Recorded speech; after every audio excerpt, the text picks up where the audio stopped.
တာဘယ်နာနာတာလဲ ဘိုက်ကနာနေတာ ရှင့်မေးတော့မဟုတ်ဘူးလေမေးမှဖြေပါသူစားအဖျားရင်တိုင်းလိုက် ဟုတ်ကဲ့မ ခလေးကဦးတက်ရောက်လာ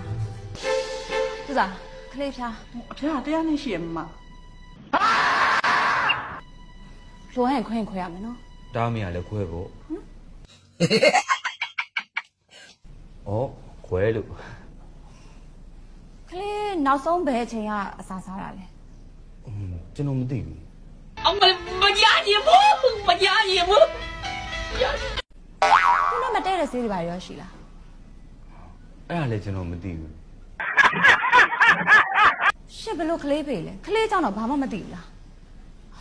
အသက်ဘယ်လောက်လဲ 30 ဘာရှင့် ဟိုမယုံလို့လားမယုံရင်ကျွန်တော်မှတ်ပုံနေပြမယ် ရှင့်အသက်ကိုမေးနေမှာမဟုတ်ဘူးလေခလေးအသက်ကိုမေးနေတာ ဩငါမားတာငါကလေးတက်လားဒီကောင်10နှစ်လို့တော့ပြောရတယ်ကျွန်တော်မပြောဘူးဒီကောင်12နှစ်လောက်ရှိ Oh my